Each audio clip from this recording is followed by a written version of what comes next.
Unscripted, unfiltered, unafraid. Welcome to the Macworld Podcast. My name is Michael Simon, and I am joined, as always, by Jason Cross.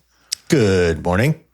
And our afternoon, whatever we were doing. Oh, we ran. All right. Yeah. we're already stumbling over this one. This has been a week, let me tell you. It's one thing to be like an Apple fan and read every morning, oh, look, there's something new. It's an entirely different thing when you're running a website and you have a new thing to write about every single day for a week. Yes. And then you have to go to New York to have hands-on with all that stuff. So it has been a long week for us. We're recording this on Thursday, which is after most people have listened to it in a normal week. That's how backed up we are. It's 3:45, 4 o'clock my time. So, yeah, just bear with us. Hello, Roman. Oh, I skipped right over your intro. That's okay. This is episode number 973, if I added correctly. On today's show, we're talking all about the week of the Apple Experience event. What was released, what we liked, what we didn't like, what we didn't get, what we got, what we wanted to get, whatever. We'll talk about all of it. And if we have time, we'll do This Week in Apple History, and then we will close with our Comment Corner. Comments, you can contact us through Blue Sky, Facebook, Threads, search for Macworld, look for the Blue Mouse logo. Send an email to podcast@macworld.com. Send an email to one of us. That's funny. I didn't even notice this little bit that I wrote is from like 10 months ago. I say, tell us what you're thankful for, which I guess was our Thanksgiving. I never usually read it. I mean, you could still tell us what you're thankful for. Sure. Tell us if you bought something. Tell us if what you liked. All the new stuff. There's a ton of new. This is probably the most stuff Apple has released at one time in like a decade, and maybe even more. So let us know what you thought. It's been a and we'll discuss all of it in an upcoming show because we'll be talking about this stuff for a couple weeks. All right. Yeah, it all ships pretty much next week, I think. Yeah, right? Everything ships on Wednesday, so we'll talk about that, and then we'll probably have a couple more shows. But anyway, let's just get into it. No banter, no how do you do. Let's just go. We can pretty quickly just push aside a few things that we talked about before, and we knew what they were, and they're just chip upgrades, like the M4 iPad Air, like it's the iPad Air, but now it's got an M4. Right. Like that's it. That's the thing. So quick, it got 50% more RAM, which I think is interesting. I'm not sure why. It has 12 gigs of RAM now instead of 8 gigs of RAM, and there doesn't seem to be a discernible reason as to why that is. RAM is pretty expensive these days, so there's got to be a reason why Apple. I think that's just the way the M4 configuration is. Like, I don't think there's no 8 gig version. Is that what you're saying? That makes sense. Without getting into the technical things, it has to do with the width of the connection to the RAM. You would have to have a narrower RAM bus bandwidth to have 8 gigs, and that would cause that would be less memory bandwidth, not just less RAM, right? So I think it's like to have a 384-bit bus or whatever they had on stuff that you're going to need to have 12, 16, some other different multiple. That would be my guess, but that makes sense. The point is, but we don't want to. These are the products we don't want to talk about a long time because there's not much to say. It's the iPad Air, but it's got an M4 now. The MacBook Air has an M5. But the Air is interesting too because they took away the 256 model, right? And they forced you to the 512 model, but they cut the price of the 512 model to $1,099. But now it starts at $1,099 instead of $999. That's the MacBook Air. That's the MacBook Air. What'd you say? iPad Air.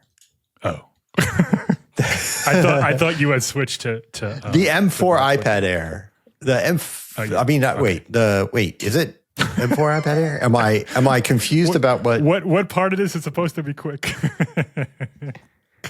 The M4 Air has 12 gigs of RAM. What you explained makes a lot of sense because there was never an 8 gig device I'm sorry, there was With an never a M4. device with 8 gigs of RAM and an M4 chip. They all had 6 And I think gigs. the kind of RAM they use in the so bus what you're width saying makes sense. they have to have the memory bandwidth, they can't do less. That makes a lot of sense. Right. So M5 MacBook Air, Right. also just a chip upgrade. But like you said, that one was different because they took away the option to get the 256 model, but they lowered the price of the 512.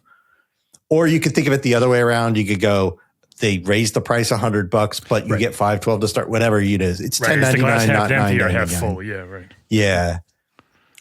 Either way you cut it, the barrier to entry is up $100. It's now $10.99 and 512 gigs, which is okay. And across all the laptops, the MacBook Pro too, they basically doubled the RAM to start.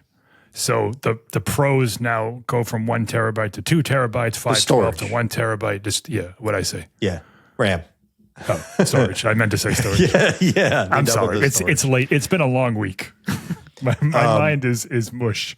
But yeah, so they doubled the storage for all of its laptops, and so it's essentially cheaper to get higher storage now than it was a week ago. They've done this about a few $100 times. Yeah. Every now and then they do that. They eliminate the lowest storage option, but they lower the price of the high, whatever. And then iPhone 17e, that's the other one we can just quickly, we talked about it like every week for the last few weeks. It's exactly what everyone predicted. It's only real changes like the chip and the starting storage is higher. They didn't raise the price. That's nice. Yeah. The storage is a big, so they doubled it from 128 to 256. Which is nice. Yeah. 128 was not a lot. It was not a lot. And so if you listen to the show regularly, I often use my parents as a barometer for like Apple stuff. And my dad, who never buys anything new, bought 2 iPhone 17es this week for him and my mother because my mom saw the pink one and she liked it. And my dad said, "Oh, it's 256. That's great." For whatever reason, the 17E completely resonated with them and it had nothing to do with me. And they probably saw their carrier send out the plan. Get a free one when you get 2 more years of service or whatever.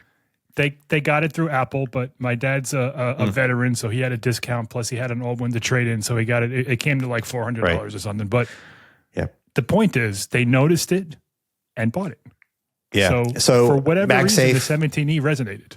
Yeah, it's got MagSafe, new chip, everything else, the display, notch, one camera, all that stuff. It's all the same. And so when they called me up to ask what I thought, I told them, I'm like, it has one camera. They're like, we don't care. I'm like, it has a notch. They're like, so does our current phone. We don't care. And I'm like, well, then it's great. If you don't care about those 2 things, it's really good because it has, it's got MagSafe. It has a nice design. It has a new color. It has a good screen. Yeah. Great battery chip, life is fine. Yeah. Good battery life. Yeah. It's like, those are the 2 main things that would be a hang up. Yeah. But so we want to not talk about those things. We're trying to get to the meat of this stuff was MacBook Pros, displays, and this new MacBook Neo. That's what we want to talk about today. Where do you want to start? Well, let's start with the MacBook order? Pro and the Studio display. Yeah. So the MacBook Pro itself is basically just, well, you can go, Jason, because this is chip stuff and this is your thing. You wrote an article and we should talk about it.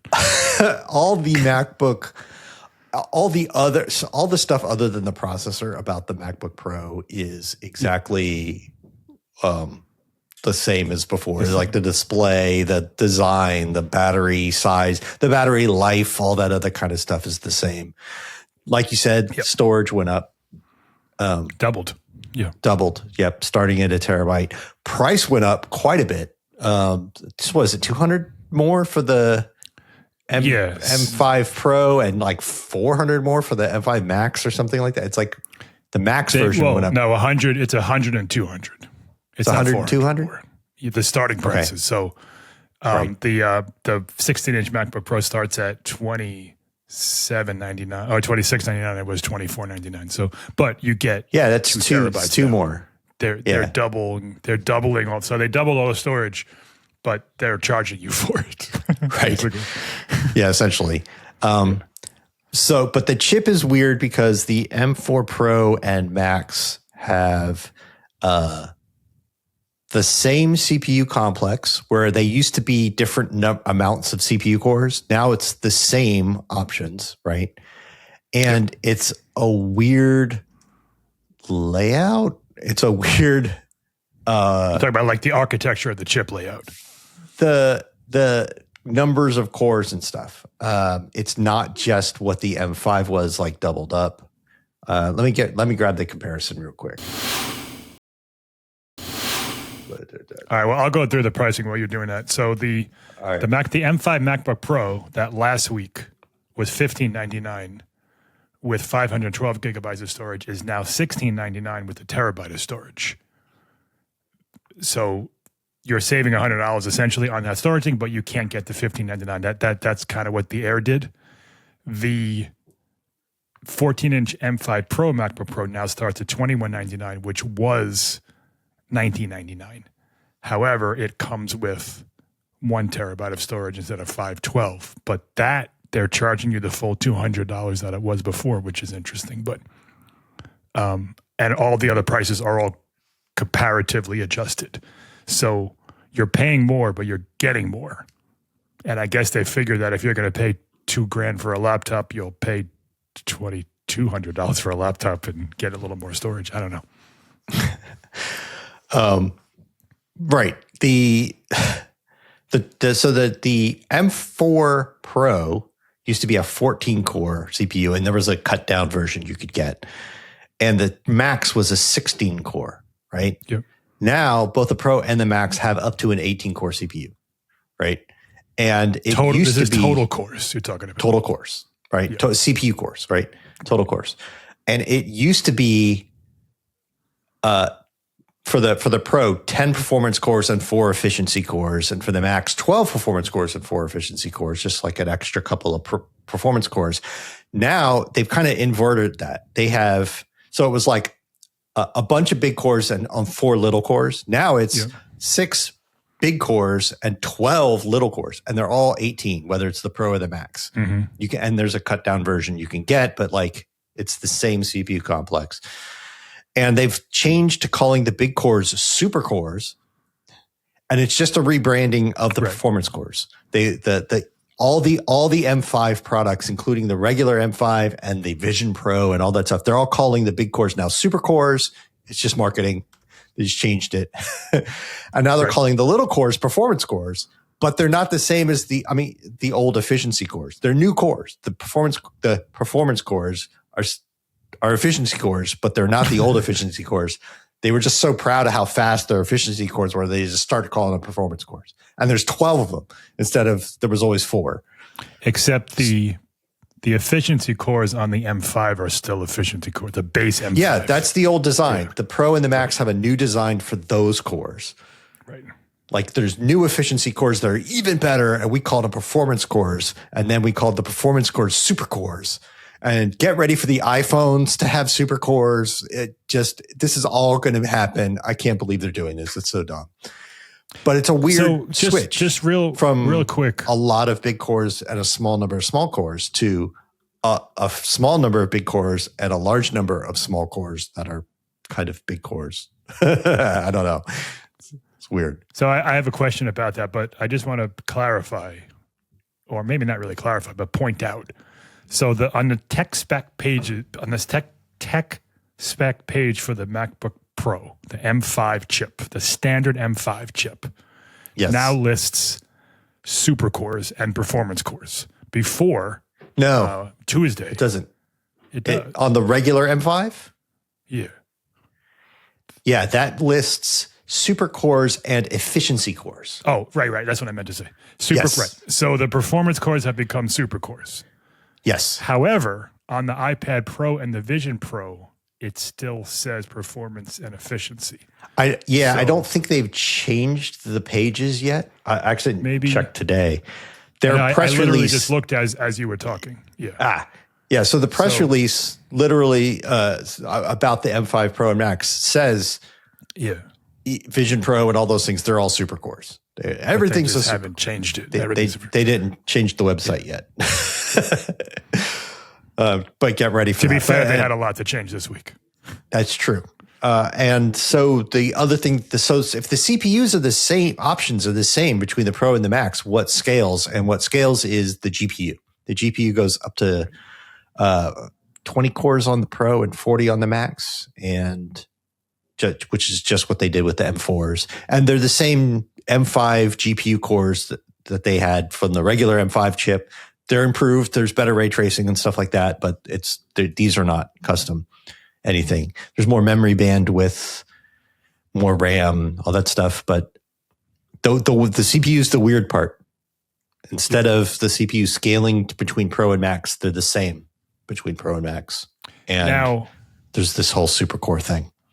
In your opinion, or maybe not, maybe in your analysis, so the M5 MacBook Pro, the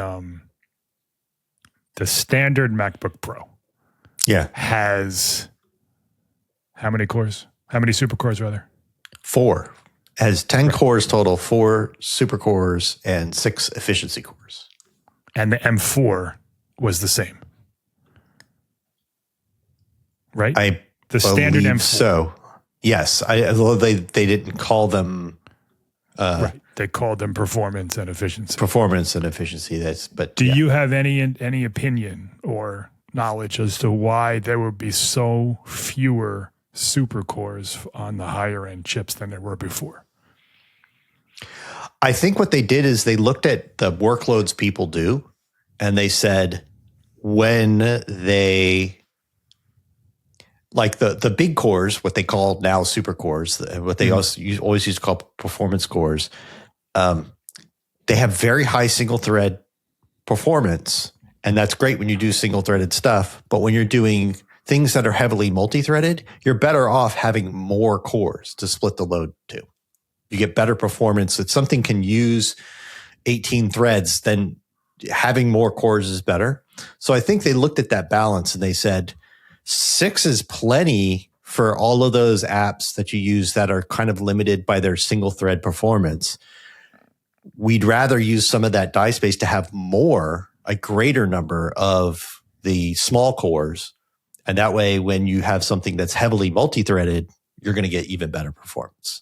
That's what I think. I think they're just trying to increase the core count. And you see that in other chips as well. Things like Intel's doing that, and that's giving them very good benchmark results for things that are heavily multi-threaded. So I think we're going to see that. I think we're going to see when we look at the full multi-threading Cinebench benchmarks and stuff, it's going to look good because 12 of these other cores plus the 6 super cores is going to look good. That's my guess. Okay. Yeah, that's good. They didn't say. Do you think it means anything for like the M6, like this super core architecture? Could it bring? Oh yeah, it's a branding thing. They're still going to have big cores and little cores. They're going to start calling the big cores super cores. The next iPhone's going to have it. They'll probably do it. The A20 is going to have 2 super cores and 6 performance cores or whatever. They're going to go. I mean, you say it's rebranding, and it is, but it's also different. It's also a different architecture. Like they did change the way. They changed it when they changed from the M4 to the M5. Right. But they changed it between the M3 and the M4. So, the M2 here's a question for you. The performance cores have always had a new architecture. Right. So a question for you as a cynic. Had Apple introduced super cores in October along with the M5, would you have been happier with the change? With the branding, rather? It would make more sense from the standpoint of, it's just their new core and it's faster, just like every other core. It's still just branding. They're just still using a new term nobody else in the industry uses to say, look, ours is super, super faster. Like it's even more faster. I got to tell you, it's pretty cool. Super core is a good name. It sounds good. Yeah. Yeah. But yeah, it's just more egregious when they rebrand existing products. Right. I wonder why they didn't come out with, why didn't they call them super cores last year? It's strange. Yeah, that they would have waited. I don't. I mean, they had to have known what the architecture was going to be for the Pro and Max because they take years to develop. They didn't just decide this, right? So somebody in marketing decided to rename these things super cores, and so that they could rename the efficiency cores performance cores, because it doesn't sound like a Pro system to have 12 efficiency cores. That's true. That doesn't sound awesome. They want 12 performance cores. So yeah. So are you happy with the are they about what you expected? The Pro, and I mean we haven't tested them yet. We got to test them, but I expect them on paper. Just on paper. It's about what I expect. It's going to be 20 to 30% faster in some things, and some of the CPU, some of the graphics stuff, like some games and stuff, will be like 50% faster. It'd be just what we saw going from M4 to M5. Right. The M4 Pro and the M5 Pro will be just like that over the M4 Pro. It's going to be around that. That's right. Will the M5 Ultra get super duper cores?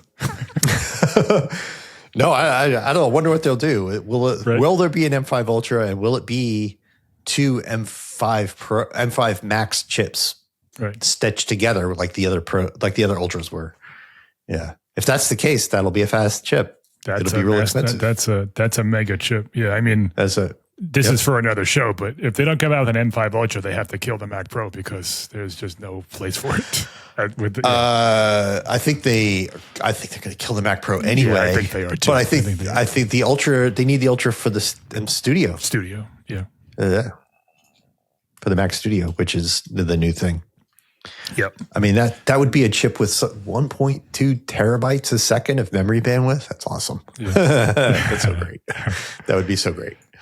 So alongside the MacBook Pro on Tuesday, what's a little bit of a surprise. I mean, we were expecting displays. We weren't sure if they would come out this week, but Apple released 2 new studio displays, which kind of corroborated a lot of like rumblings that some of which originated from our contributor, Felipe Esposito, where we had seen Apple was designing 2 different studio displays. We didn't quite understand. Now it makes sense. The Pro Display XDR is no more. And now they have 2 different studio displays, a studio display and a studio display XDR. Both are 27 inches. And there are some differences between them. Jason, you can talk about it. Yeah. All right. So the Studio Display 2026 model, the update for the regular Studio Display, is a massive disappointment. They didn't change anything except the camera is a little better, I think, and the speakers.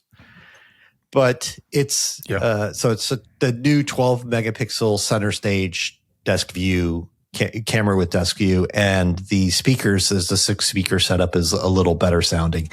They also changed the Thunderbolt to Thunderbolt 5, and there's 2. There were always 4 ports, and it was 3 USB-C, USB, and 1 Thunderbolt. Now it's 2 Thunderbolt, 2 USB, and one of the Thunderbolt is like the upstream daisy chain version. Right. So but one cable can power a couple different displays. Yeah, it's still 60. It's still 60 hertz. Same 5K resolution, same 600 nits, still SDR, no HDR, any of that stuff. $1,600 is too much. $1,599 is way too much for an SDR 60 hertz display. I don't care if it has a good webcam in it. It's like quadruple the price of a comparable normal display from anyone else. Yep. It's double the price of a good HDR 120 hertz 4K OLED monitor from somebody else. It's right. They're way off base.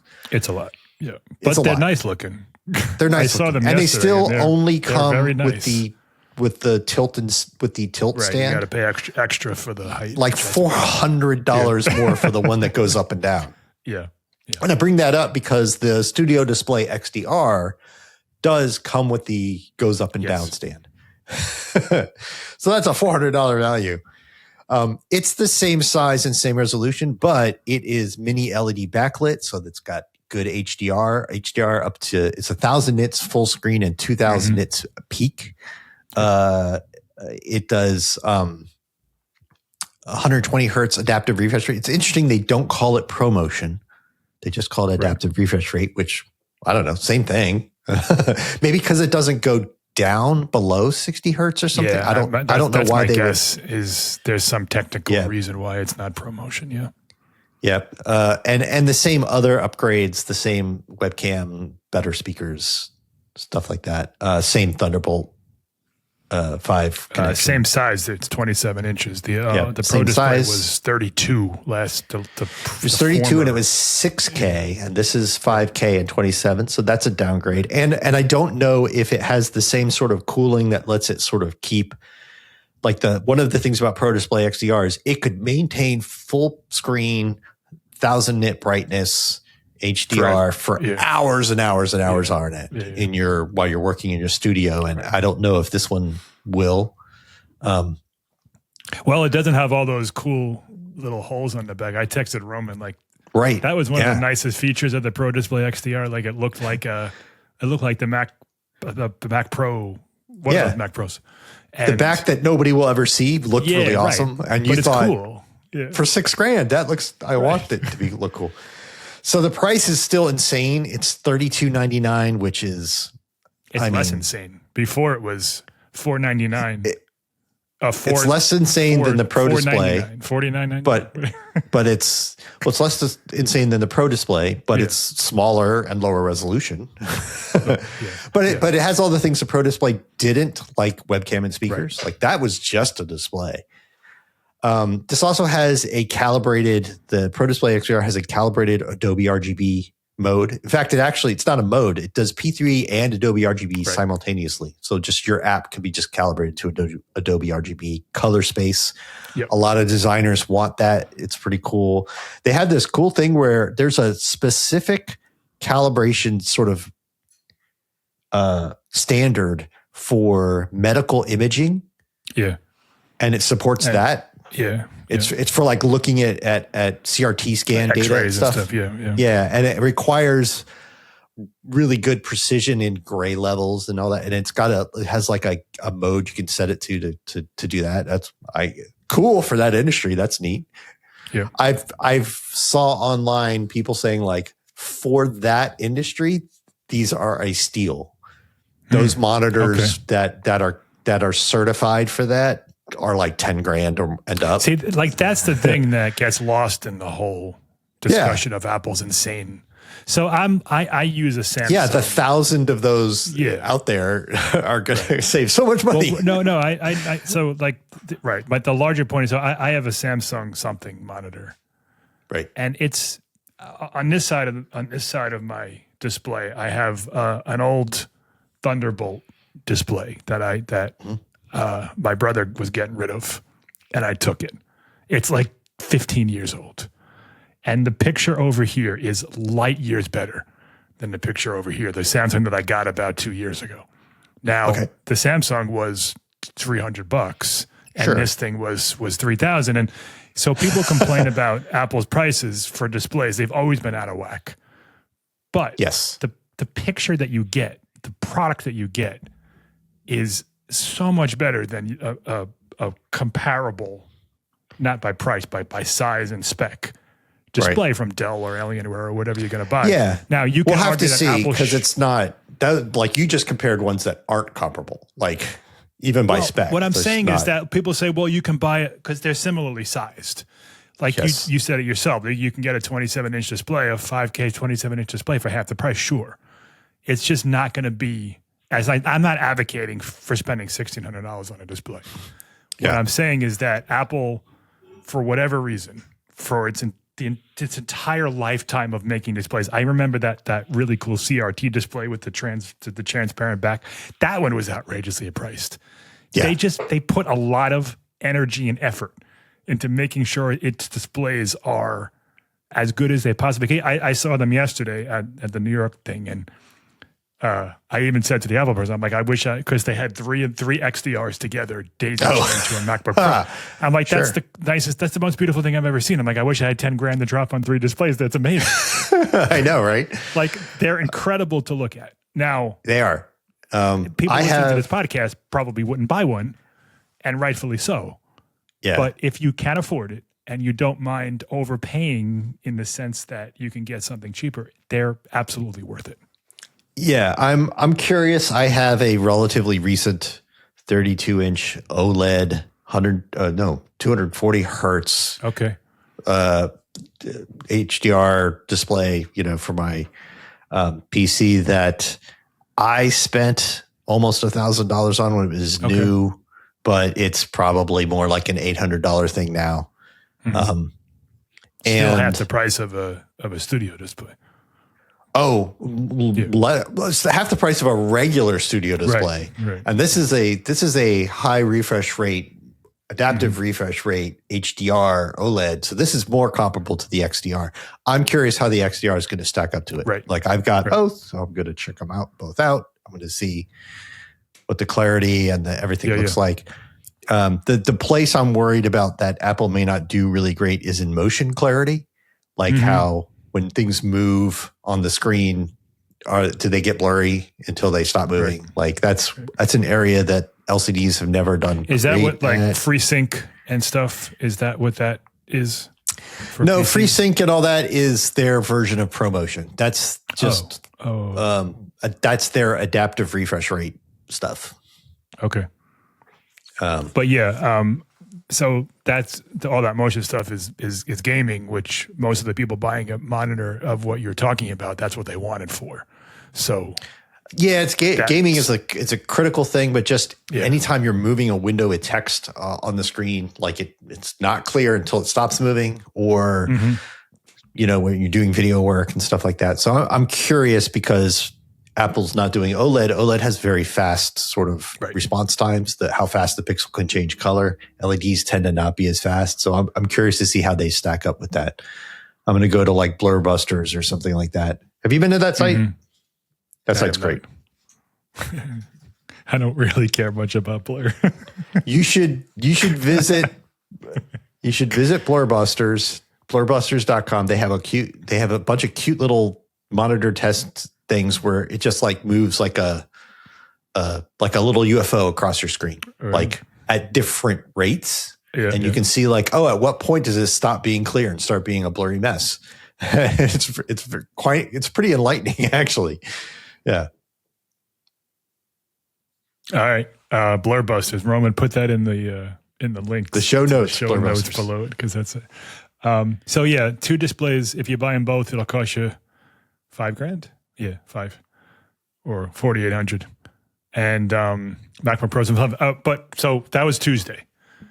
And Wednesday was the big experience. There was one in New York, one in London, and one in Shanghai. And we knew this cheap MacBook was coming. Like it was the world's best secret. Like we were all wrong. Everyone was wrong about the name.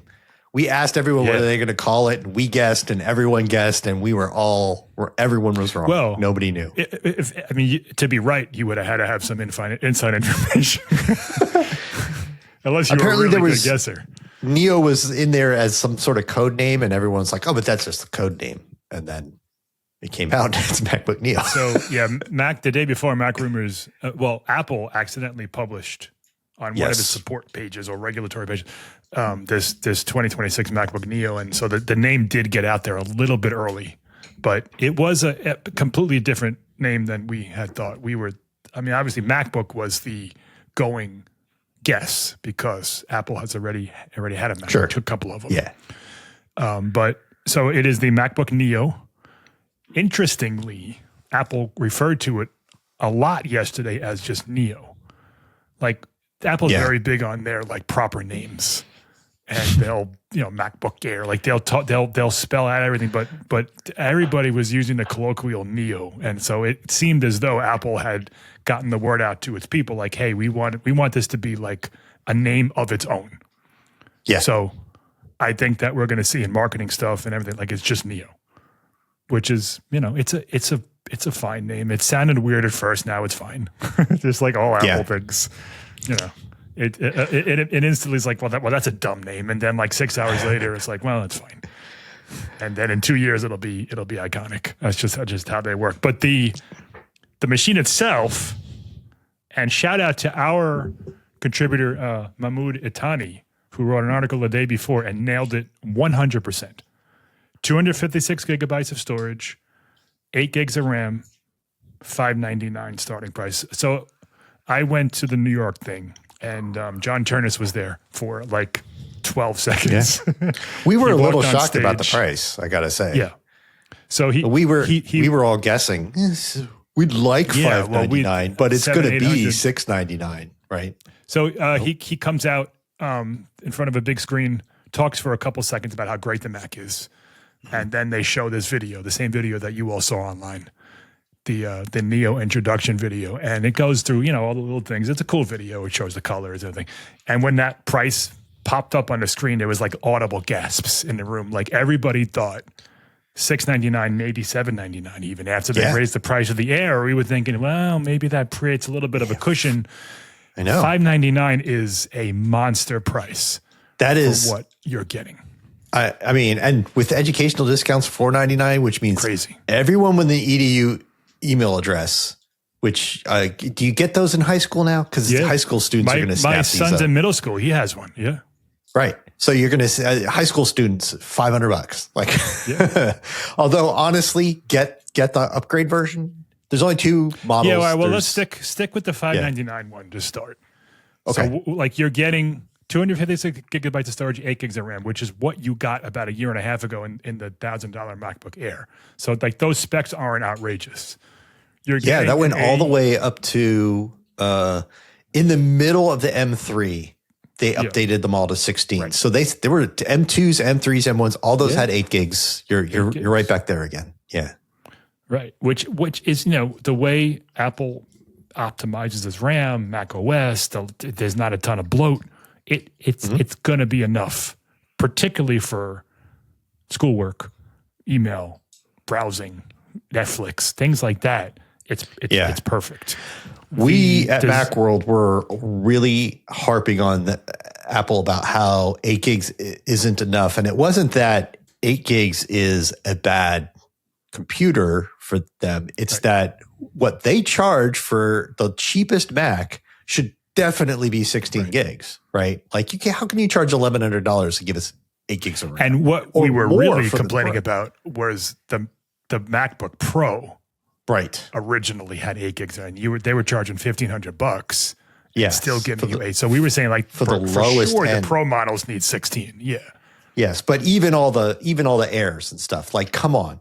This is a $600 computer. We're not expecting 16. Right. That'd be great, but we're not expecting 16. Right. And I'm sure in a year or two it'll get an A19 with 12 gigs, but right now it has 8 gigs of RAM and an A18 Pro, and I used it for a couple minutes yesterday. It's fine. I mean, they're obviously brand new. It's, a year from now we'll see. But, a Mac OS runs really well. It's optimized for its chip. This isn't Windows where you're getting all these different manufacturers and chips and parts and bloats and apps and things. This is controlled by Apple.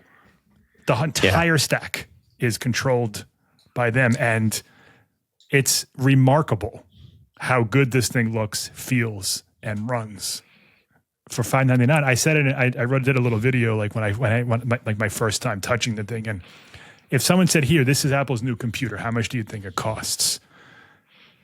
I would have said $800. Like it feels like a premium Apple device. Yeah, it's still all aluminum. Still those little feet and all that other kind of stuff. Yeah, all of it. They cut.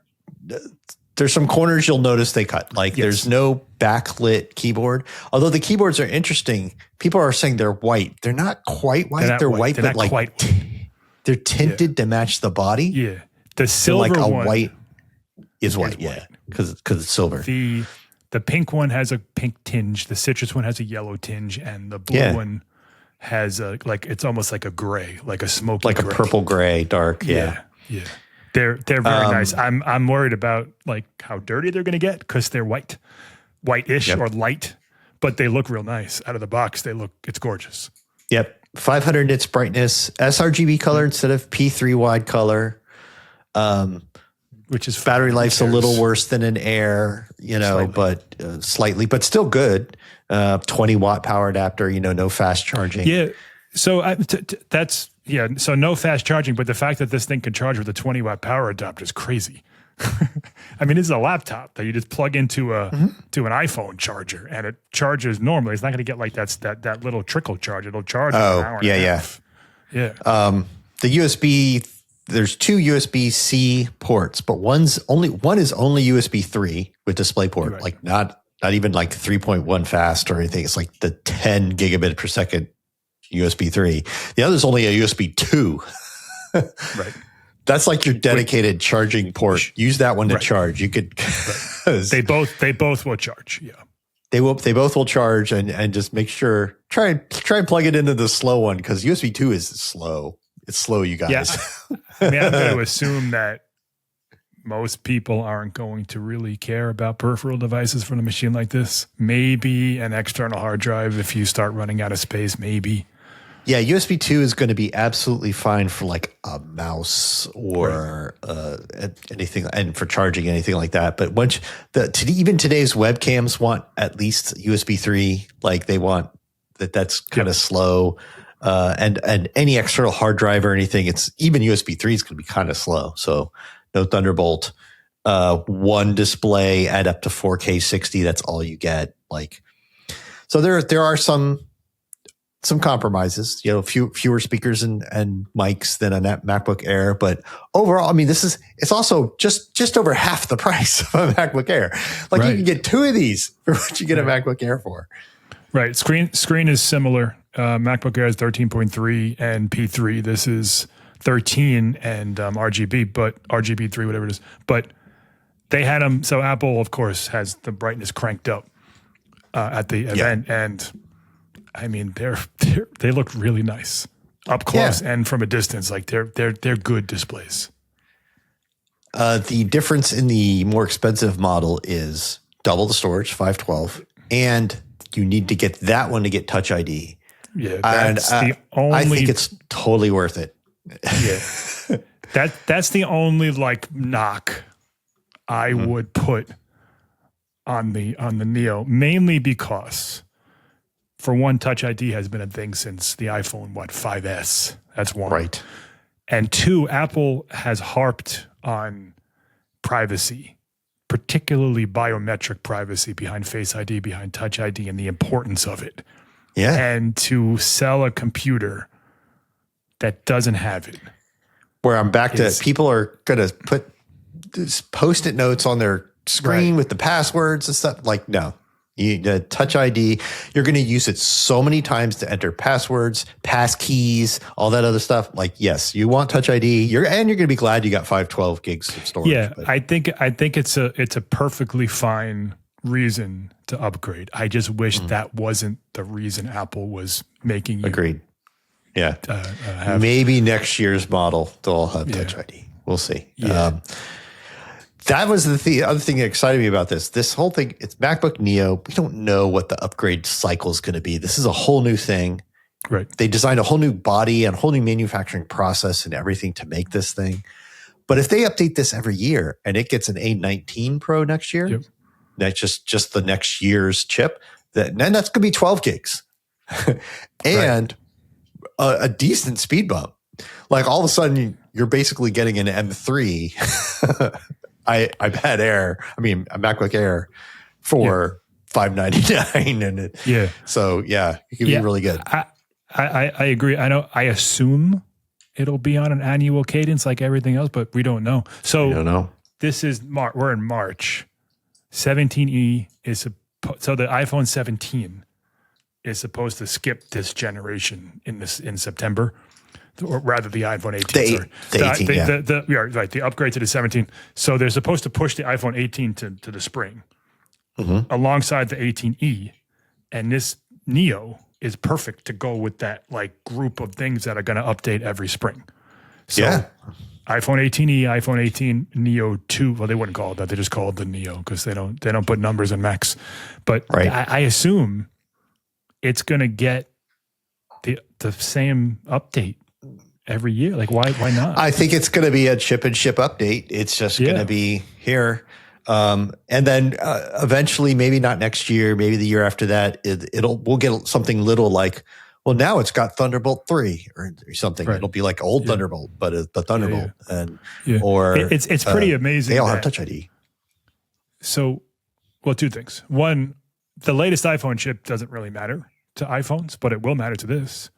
So like the A20 Pro, or the A20 Pro, whatever it is, you're not going to feel that on the iPhone 18 Pro at all, but you absolutely will feel it on the MacBook Neo if you're upgrading from, well, maybe not one generation, but 2 generations later. It's going to be like going from like an M3 to an M5. You know, like all the processes that thing uses on the desktop, it's different than a phone. And number two, I was using this thing yesterday, and it's just like, man, like 10 years ago, Apple came out with the A4 chip. No, more than 10 years ago. The A4 chip with the iPhone 4 without much fanfare. It was like, okay, great. They're making an iPhone chip. No one really paid much attention. They got coverage. Yeah. And now, like, that's the move. Like, they were so smart to move to Apple Silicon, to everything, because they couldn't have done this thing with an Intel chip. They couldn't have done this with an off-the-shelf anything. They tried, and it was that 12-inch, $1,200 MacBook that was terrible. No, it wouldn't be as bad. Intel's better with their low power stuff now, but they would not be able to do this. Because of Apple that they're better. Apple forced them to get better. They forced the industry's hand here. And I don't know if it was Steve Jobs or Tim Cook or someone else. I don't know who was the innovator behind let's make our own CPUs for everything. Yeah. But man, what a stroke of brilliance to bring everything in-house. Yeah, there's sort of frustration with the mobile chip market and saying, well, let's just hire all our own engineers and make a better one that we control.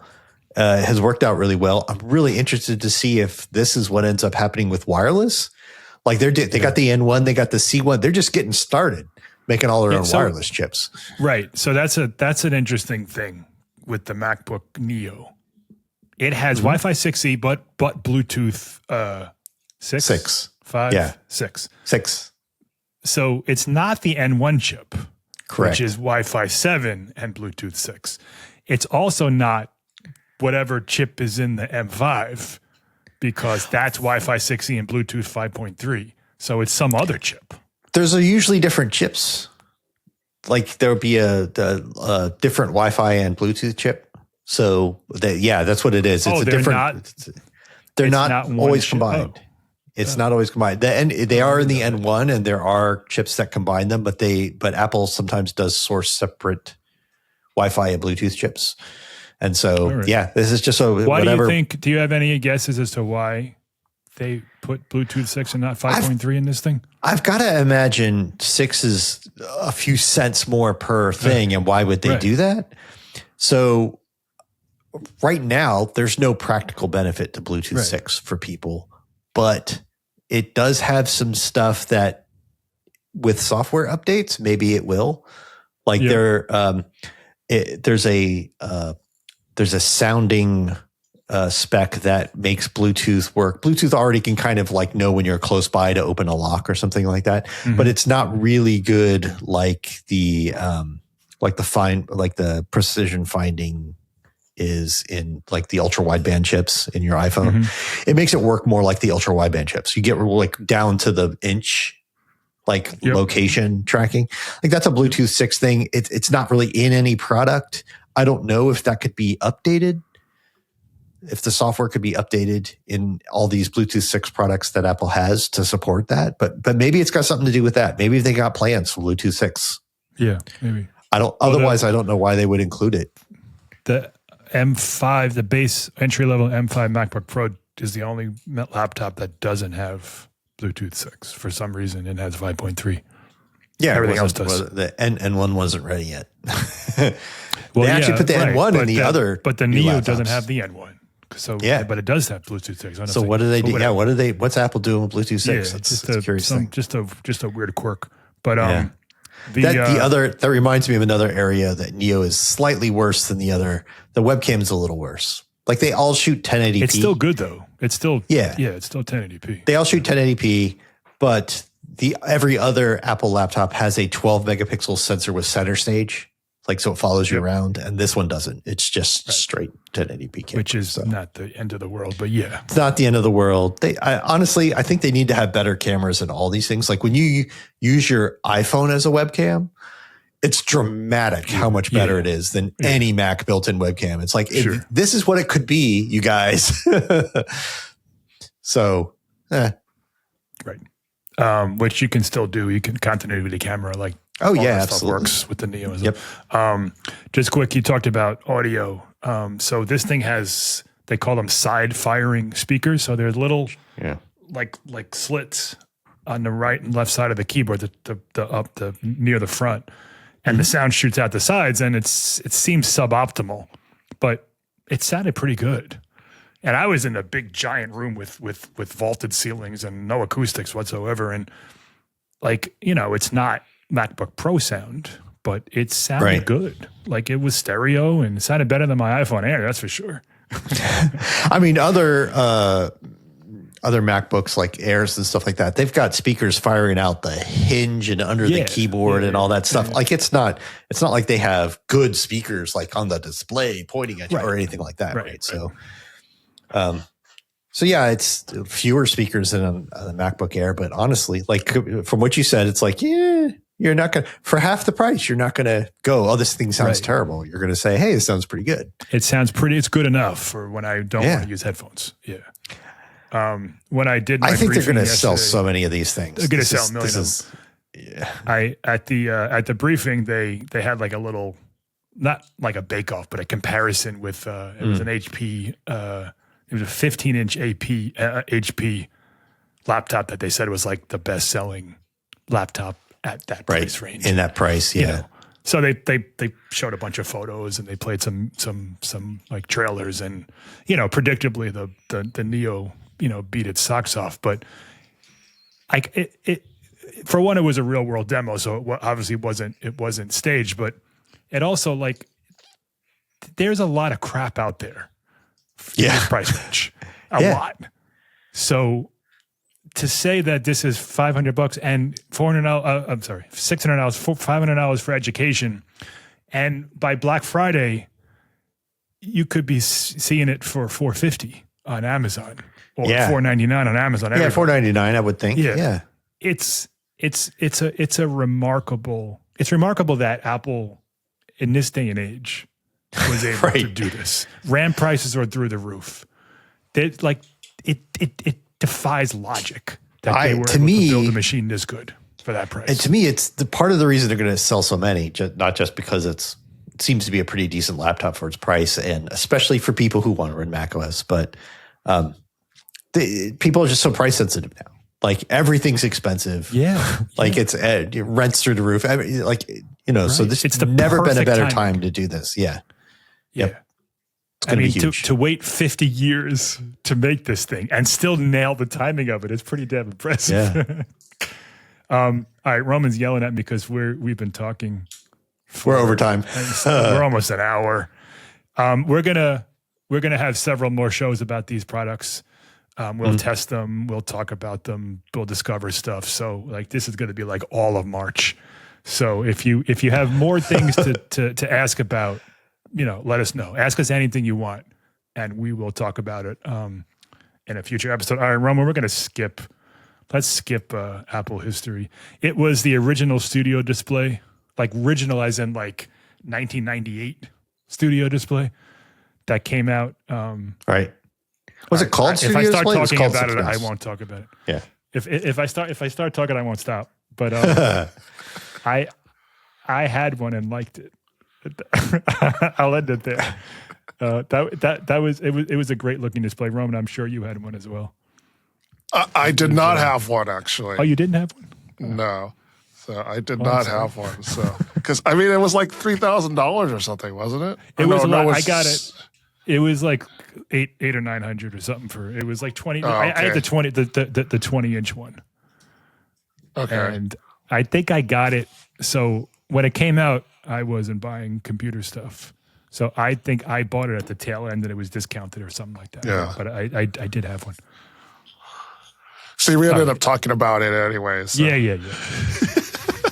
I did want to talk about Seabold conference because I had no idea what it was, but Apple used to go to that every year and talk about stuff. It was a very techie thing. Anyway, comment corner. Let's shut me up. So comment corner, we've got a bunch of comments about MacBook Neo, of course. This one from Gabriel Kim said, the amount of RAM still bothers me. It may be okay for the target audience, but I think its performance will struggle within a couple of years as AI is gradually implemented in everyday tasks. Memory usage is also important for the targeted audience, in my opinion. I asked about that in my briefing. I mean, if they don't really answer anything, but they did say, because I said like 8 gigs is the minimum for Apple Intelligence. Like, what about 3 years from now? And they basically said 2 things. One, they see this as like a gateway to, like, if you get this thing and you really you start to do more work, you get an Air. Right. 2, they see it as like a lower end, like light use. So they don't expect, like they basically said, like, we don't expect people to be running Final Cut Pro on this thing. Yeah, like they know who it's for. Yeah. So as far as like AI stuff, it'll run Siri, it'll run writing tools, and it'll do like more image playground thing. More and more AI, including Apple Intelligence, over the years is going to be moving to the cloud just because the models are too big. But yeah, if you know how much RAM a computer has and you're concerned about it, this is not for you. This is this is not your computer. Yeah. No, absolutely. You're right. This is for people like my mom who want to answer emails, have a few browsers tabs open to look at news and shop and watch a YouTube video. But there's people who do a ton of stuff with their laptop and none of it is remotely high-end stuff. And this is for them to get a much cheaper laptop, or just high school students and stuff who just need to write papers and look up stuff online and all that. So completely, totally true. John Asperian via TikTok said it's definitely good for a lot of use cases. The base unit without Touch ID is a bit of a pain, but I really wouldn't hesitate to recommend this to people who are thinking about moving to Apple and who don't have heavy tech needs. Right. Yeah. Like they said, Neo was a good name because it's your starter computer. Like it's the new, I'm new to Apple, and I don't want to spend I asked about that too. They didn't answer why they picked Neo. Yeah. They just said they wanted to stand out as something different. So we got a lot of comments like this one, and I have some thoughts on this. Diana W. via Facebook said, it's an iPad with a built-in keyboard without touch abilities. LOL. This is a whole nother show. This is a whole nother show. All right. Now, wait. What's her name?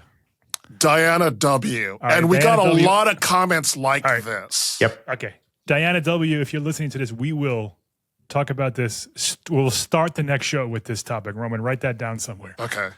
That'll be the first part of next week's show. Yeah. Okay. Because I also have thoughts, and we're going to talk for 20 minutes if we start this discussion. Yeah. I'll just say the one sentence about it, which is we priced out the cheapest, like regular iPad you could buy, and the Touch Folio. It's $598, so same price. And that's a smaller screen, A16, 128 gigs. This is, you get something for your $599. So we're going to talk about that. We're going to talk about the value proposition. Too, but that's a longer conversation. And Diane W. is that her name? We'll get back to you.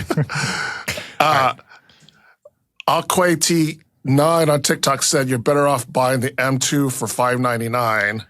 Where do you get that? I've read that comment a million times. Who is selling that? I keep reading that. I looked. There are a lot of comments like this. And not to mention that also has 8 gigs of RAM. As we all know, there's the type of comment where the person's not really into the topic, but they have an opinion. Yeah. And they try to drop wisdom. But we're not trying to lose people. I actually looked at the refurb store because I'm like, well, do they sell a No, they don't even sell an M3 refurb. They don't. The lowest end refurb is a $750 M4 MacBook Air. Right. Which is fine. Get that. Which is fine. Get that if you want. But there's no $599 M2 unless you just buy it off some guy. Right. Maybe on eBay you can find one. Right. Yeah, they don't exist. And you're buying a used one with no warranty. Like it's a crazy argument. Right. Okay. Agree. AI Paradox on TikTok said, now this is how you run OpenClaw. Okay. I wanted to include that because OpenClaw seems to be a big meme now on social media. Yeah, I don't It think but I think it needs a lot higher computing. Yeah, power yeah. like Mac Minis like stacked together or something. Yeah. And since we're pushing over an hour, I'm going to end with this one. It's What's Up Medium said on Instagram that the new MacBook Neo is cheaper. Did you say what's up, Beatum? What's up? It's Medium. It's me, Adam. Oh, it's me. Oh, what's up? It's me, Adam. And the thing is, I think we've used Adam before on the show. Okay. Yeah, that's funny. Anyways, yeah, like I said, Mike said our brains are mush. So what's up? It's me, Adam. On Instagram has said cheaper than the Apple Mac Pro wheels. It's true. What are those? Aren't they like They're like $6.99. Six. I think at purchase, if you upgrade the feet, it's like $400. If you buy them aftermarket, it's $6. Yeah, it's like $699. Like it's $700 or something. Yeah, it's true. It's true. Those wheels are more expensive than a whole MacBook Neo. So, that does it for Comment Corner. All right, and that does it for this episode. I already screwed up. That does it for this episode of the Macworld Podcast, episode number 932. No, it's not. I wrote. What'd I do? You didn't update your. Oh, you know what I did? template. I changed the 7 to a 3 instead of the 2 to a 3. Unscripted. Unafraid.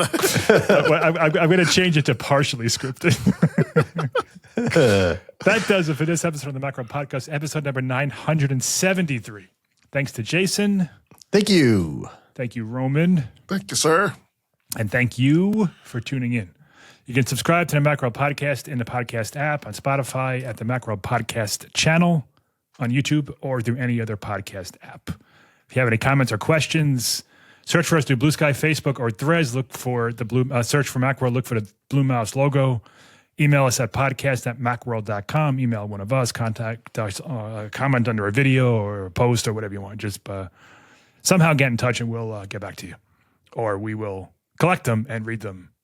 Maybe we'll get back to you. But we'll collect them and read them next week. All right. We're done. Join us next week. Goodbye.